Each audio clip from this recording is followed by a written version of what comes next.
Hi, everybody, and welcome in. Warriors, let's be honest, kind of thrashed the Mavericks. I want to talk about Andrew Wiggins. So years ago when I worked at the other place, he was the number one pick out of Kansas.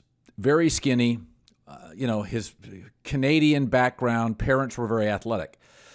And years ago in college basketball, you knew when a Tim Duncan or a Patrick Ewing came out. They were such dominant, multiple-year players in college basketball. You could see they were pros playing college basketball, almost like watching Jamar Chase, the wide receiver for LSU in college. You were watching a pro at the collegiate level. Like, some guys are obvious.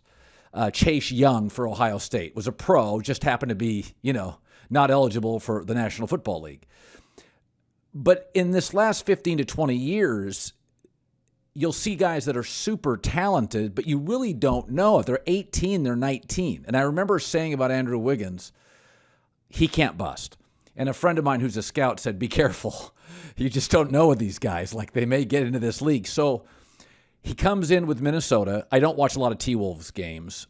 And as coincidence would have it, I went to a Clipper game. It was against the T-Wolves. I went to a Laker game. It was against the T-Wolves. And I thought, oh, good, I'm going to size him up. And my takeaway was that he wasn't a bust, but he would score 23 or 24 points, and I didn't remember any of them. Everything was just inconsequential. I didn't remember any of his points.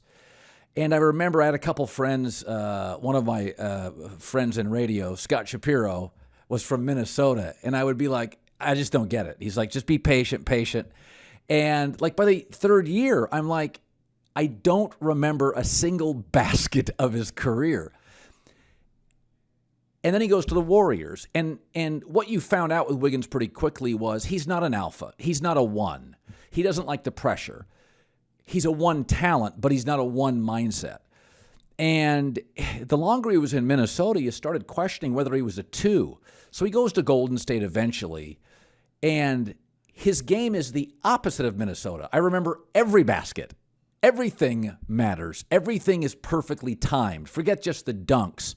He's such a tough matchup for Luka because he's so quickly vertical that he doesn't buy into his pump fakes. He's a much more vertical player than Luka. So Luka pump fakes, he can block that shot without having to leave his feet. He's that quick. He's so fast and twitchy vertically. So he's a tough matchup for Luka, and nobody's going to stop Luka. But he's in tremendous shape as Wiggins. He's very twitchy. They can throw Draymond at Luka. They can put Wiggins on him. But I think what's interesting about Luka is when these kids come out of college now, these one-and-done kids, he was never a one personality. You probably would have been able to tell that with 2 more years of college, or if he stays to a junior or a senior year. But so much of the draft now is projecting what his personality is, projecting how he will handle the spotlight. It's almost as if the Warriors are the perfect culture for him. It's Steph's team. He drives to the arena every night with no pressure to score 25. If he does, it's icing.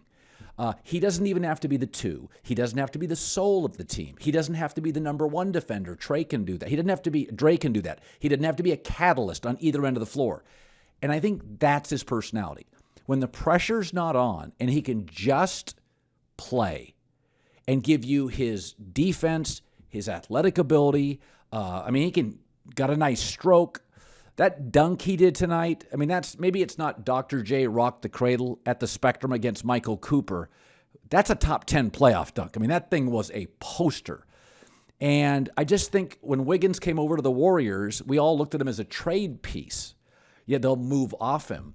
He's become really, really valuable. And as Steph ages, and as Clay, we don't know if Clay will ever be exactly what he was. And as much as I like Jordan Poole, Wiggins was a number 1 pick. Jordan Poole was a 28th pick. Andrew is really different athletically than virtually everybody on that team. And as I watch him in this Warrior series, he's the opposite of Minnesota. He's relaxed. There is no pressure. He doesn't have to be the top defender, the catalyst, the soul of the offense. And I just think that fits his personality. It's just the Warriors just work for Andrew Wiggins. And he made that first All-Star game and then didn't necessarily have a great second half of the regular season, but he's been magnificent in the playoffs. And what the Warriors do against Luka, and this is kind of what I predicted. I said, outside of Mikal Bridges, Booker and Chris Paul can't defend Luka. Just can't. But the Warriors have so many different options. They're not even playing Jonathan Kuminga, who I think matches up with him pretty well. They don't even have to play him. So this is a bad matchup for Dallas. And you can just see it. They're pressing. You get Kerr's coaching where they box in one Luka. They zone him. They trap him. And, a Spencer Dinwiddie on a night that Luka is free is wonderful. But on a night where Luka is not getting great shots and Dinwiddie has to step up and in a lot of possessions be a 1, he's a 3 in this league.